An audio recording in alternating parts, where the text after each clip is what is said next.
नमस्कार, मैं ऋचा जोशी आपसे मुखातिब। आज चर्चा सावन के बहाने बेटियों की। सावन रिमझिम बरस रहा है। सावन में बाबुल का अंगना बेटियों की खुशियों को थमने नहीं देता। बेटी अविवाहित हो या शादीशुदा, बाबुल की ड्योढ़ी पर ही अपनी संग सहेलियों के साथ मगन होकर पींगे बढ़ाते हुए आसमान छू लेना चाहते हैं। प्यार का नगमा, मौजों की रवानी बना देती है इस रुत को बेहद सुहानी। पर अब के बरस सावन में एक पिता ने झूठी शान के लिए बेटी की जान ले ली, तो अपनी भी आंखें टिप टिप टिप टिप करने लगी। गुरुग्राम में टेनिस खिलाड़ी राधिका की हत्या उसके पिता ने उस समय कर दी जब वह अपनी मां के बर्थडे की तैयारी कर रही थी और डिनर के लिए खाना बना रही थी। पिता ने कहा, लोग उसे बेटी की कमाई खाने वाला बताकर अपमानित करते थे, इसलिए उसने भावावेश में बेटी को मौत के घाट उतार दिया। क्या राधिका की हत्या एक व्यक्तिगत क्षति है या सामाजिक विफल था? इस बात पर आज चर्चा करना चाहते हैं। एक विकासमान समाज तभी तक आगे का सफर जारी रख सकता है जब वह अपने बदलते वक्त के नए मूल्यों को आत्मसात करता है और अपने प्रगतिशील विवेक के साथ बदलाव में संतुलन कायम रखता है। विडंबना ये है कि कई बार समाज की नई पीढ़ी बदलाव में अपनी जगह बनाने के लिए वक्त की जरूरतों के साथ तालमेल बिठाने की कोशिश करती है, लेकिन उसके सामने संकीर्णताएं दीवार बनकर खड़ी हो जाती हैं। इस तरह की बाधाएं कई बार इतनी सख्त होती हैं कि उसमें मानवीय संवेदनाओं के लिए भी गुंजाइश नहीं बचती और अपने विवेक से अपना भविष्य बनाने या जीवन मूल्य चुनने वाले किसी युवा को हिंसा के बल पर रोकना ही एकमात्र हल मान लिया जाता है। गुरुग्राम में पिता द्वारा बेटी की हत्या ने एक बार फिर सबको सोचने के लिए मजबूर किया है कि विकास के तमाम आधुनिक मूल्यों के बीच समाज आखिर विरोधाभास की कितनी परतों के बीच जीता है। सोचने का मुद्दा है कि समाज के ताने इतने भारी क्यों हो गए कि एक पिता अपनी बेटी का दुश्मन हो गया।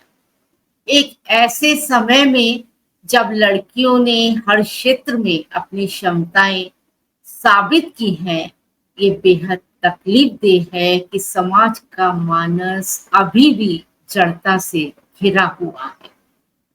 पारंपरिक मूल्यों के दायरे में लड़की का चार दीवारी से बाहर अपनी जगह बनाना, व्यक्तित्व का विकास करना बेहद जद्दोजहद से भरा हुआ सफर होता है।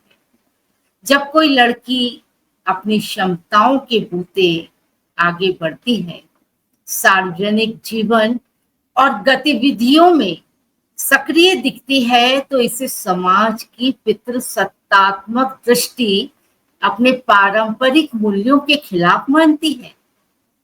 राधिका यादव अपने पिता के हाथों जान गंवाकर इन्हीं पितृसत्तात्मक और सामंती मूल्यों की शिकार हुई।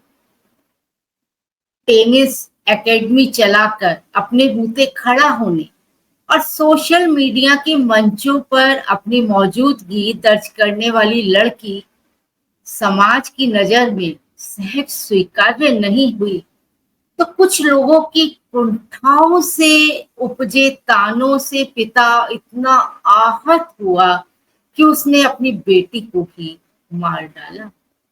यहाँ एक गौरतलब है कि वही पिता है जिसने अपनी बेटी को काबिल बनाने के लिए अपनी सभी संसाधनों का इस्तेमाल किया होगा, उसे पूरा वक्त दिया हो। पर यह एक विचित्र विरोधाभासों के बीच जीते समाज की तस्वीर है, जिसमें लोग आधुनिक तकनीक और संसाधनों की सुख सुविधाओं को हासिल करने की होड़ में तो लगे हैं, लेकिन सोच और मानसिकता के स्तर पर जड़ता से लैस ऐसी रूढ़ियों के वाहक भी हैं जो उन्हें हिंसक भी बना देती है, ऐसी हिंसा तक ले जाती है। ऐसी कोई भी परंपरा या मानसिकता, सामंती सोच, पितृसत्तात्मक मानसिकता क्या किसी समाज के मूल्यों को बचा सकेगी? इस पर विमर्श होना चाहिए। परिवारों में भी, समाज में भी ये एक महती आवश्यकता है। परिवार में तमाम सदस्य एक दूसरे को बल देते हुए आगे बढ़े।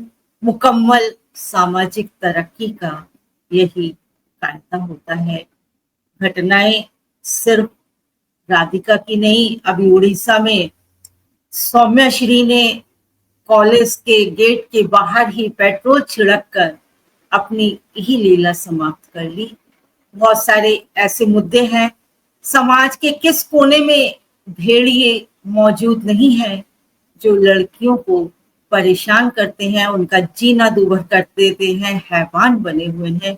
लेकिन यहाँ हमने राधिका की चर्चा इसलिए की, उसकी जान लेने वाला एक पिता था। वो पिता जो अपनी बेटियों से सबसे ज्यादा प्यार करता है। मुझे, मेरी तो आंखें बार बार डबडबा जाती हैं, क्योंकि जिस दौर में हमने जन्म लिया, हमारे कोई भाई नहीं था, हम बहनें ही बहनें थी।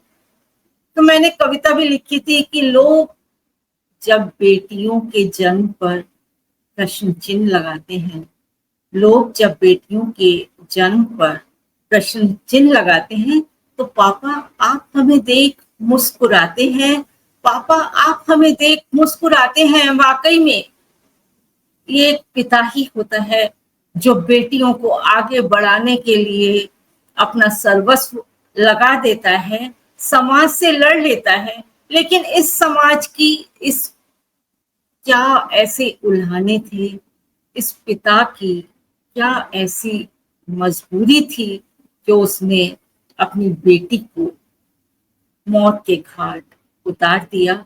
इस विषय पर चिंतन होना चाहिए। देखिए, मैं ये भी नहीं कहूंगी कि पिता को सजा मिले, ये नाकाफी है। हमारी सोच में परिवर्तन आना चाहिए।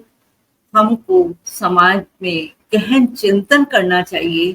इसी के साथ मैं अपनी वार्ता समाप्त करती हूँ। आप सभी से अनुरोध है कि आप अपने कमेंट से, अपने प्रतिक्रियाओं से अवश्य अवगत कराएं। नमस्कार।